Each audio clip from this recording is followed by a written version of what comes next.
Sir, you don't know your Bravonovel audiobook. Chapter 3 Auction of the Bronze Ox Head. Emily paused for a moment before replying pretentiously. Mommy, it's entirely my fault. If it weren't for me, Janet wouldn't have been so materialistic. That's not true. Megan consoled her.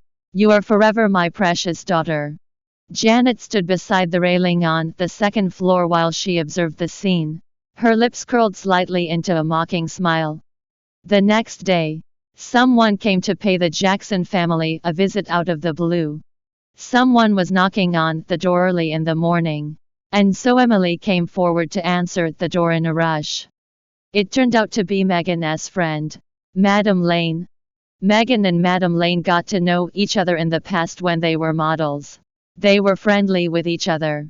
And so after learning that Megan had found her biological daughter, Madame Lane came rushing over for a visit today. Emily smiled happily when she saw her. Mistress Lane, nice to see you. Megan came over to greet her as well. Madame Lane, you're here. Madame Lane regarded Emily with her kind eyes. Emily, it has been such a long time since I last saw you. You are now even taller and prettier. Emily covered her face shyly while giggling. Thank you. The three of them chatted for a bit before noticing Janet nearby.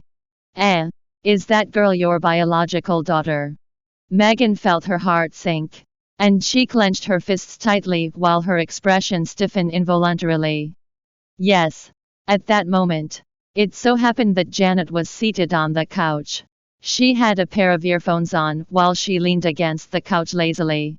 Nevertheless, she was emitting an unapproachable and unfriendly aura. Madame Lane smiled while commenting. She is so pretty. And she really takes after you. Madame Jackson, you are a true winner in life for having two pretty daughters. Megan's nails dug deep into her palms, and she felt the sharp pain. Emily, who was standing beside her, felt even worse. Madame Lane, you must be joking. Sometimes, having more isn't necessarily a good thing. It so happened that Janet looked up at them when Megan commented so. However, Madame Lane suggested, Megan, it had been such a long time since we last met. I heard that the large mall has a new restaurant now that uses imported New Zealand steak. Why don't we head over for a meal? Emily broke into a smile when she heard that. Is that true? I haven't had imported steak for a very long time. Emily started salivating at the mention of imported steak. Madame Lane spoke while smiling at her. Yes, it has been a long time since I've last had it too. By the way, Madame Jackson, why don't you invite your other daughter too? Megan's expression stiffened. Janet was raised in the village, and I am afraid she has never had steak before. I am sure she wouldn't be familiar with the cutlery, and she would most probably embarrass herself later. Nevertheless, Megan was worried that Madame Lane might notice her concerns, and so she collected herself swiftly. Sure, but she doesn't really understand English. I'll go over to speak with her. Hence, Megan made her way to Janet's side and took her earphones off. Janet's eyelids lifted slowly, and she glanced at Megan. Megan lowered her voice into a whisper. Later, we are going to have steak with Madame Lane. You will say that you do not like steak, and that you want to have Oriental food. Do you understand me? Janet stared at Megan while smirking at her. Then, she stated casually, I am not going. She then took on a mocking tone. I don't understand English, and I do not know how to eat steak. Well, Janet is sitting on the couch, and she is so far away from us. How did she hear my conversation with Madame Lane? Megan was at a loss for words when she heard that.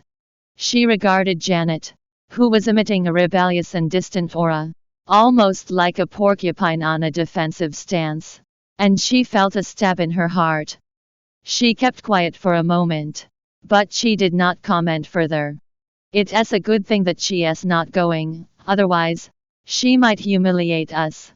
Madame Lane understood the reason Janet did not wish to join them.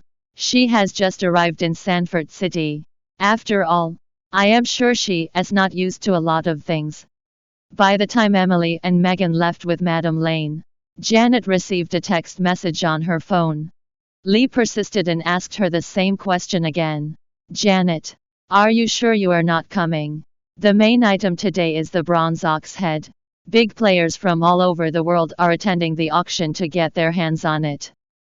A trace of emotion flashed through Megan's still gaze, and she replied to him simply, I am coming. The auction had started by the time she arrived.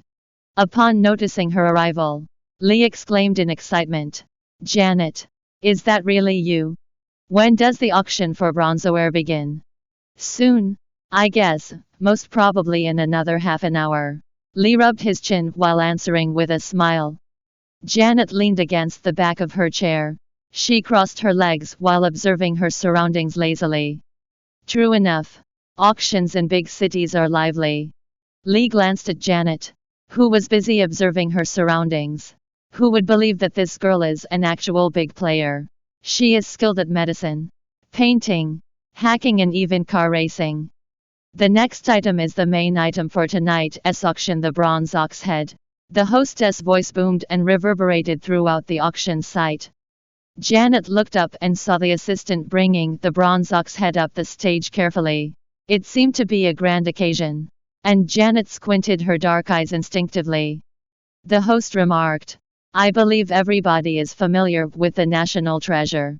In that case, let us start the auction at 10 million, 11 million, 13 million, 15 million. Those who managed to get a place in the auction were all wealthy and powerful figures. Furthermore, the bronze ox head was a national treasure, and so it was an intense competition. 20 million, 50 million. A male voice boomed from the second floor, and it most probably belonged to a powerful figure. His bid caught everybody's attention, and they looked up at him. It was just a bronze ox head with a bid price starting at 10 million, but it was now 5 times the starting price. Initially, the UN organizer felt that 20 million would be considered a high enough price for the ox head. They did not expect the price to skyrocket to 50 million. It seemed as though there was no stopping these people. Do I hear more than 50 million? The host asked for the second time. The third strike of his gavel would seal the deal. 80 million. Lee lifted his placard, and he smiled so broadly that his eyes were mere slits. Well, it is not my idea. I am just speaking on behalf of Janet. 80 million. The hostess' voice was almost hoarse from shouting. It took him quite a long pause to regain his voice again. 80 million. Is there a higher bidder? 80 million. Going once, 80 million. Going twice, 80 million. Going thrice. In the end, no new bids came in. Hence, Janet and Lee purchased the bronze ox head with an astronomical price of 80 million. I don't particularly fancy this bronzeware because I can't wear it on a daily basis after all. I suppose I'll turn it over to the country. Janet stood up happily, and her delicate eyes twinkled slightly with a smile. She put her sunglasses on while placing her hands on her hips, getting ready to leave.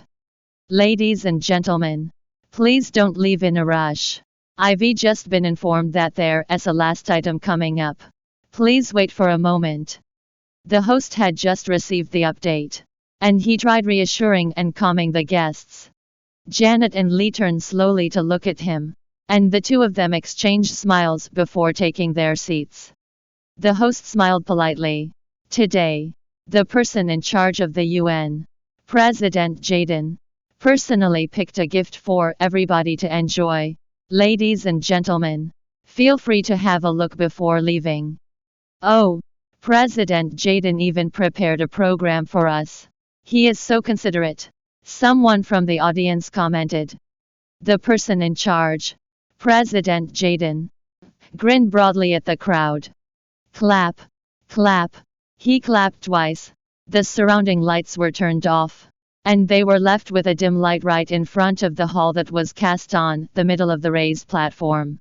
An additional black cage appeared somewhere along the line, and someone was trapped in the cage. Welcome to download the Bravonovel app. Read the novel, sir. You don't know your wife online and get the latest updates.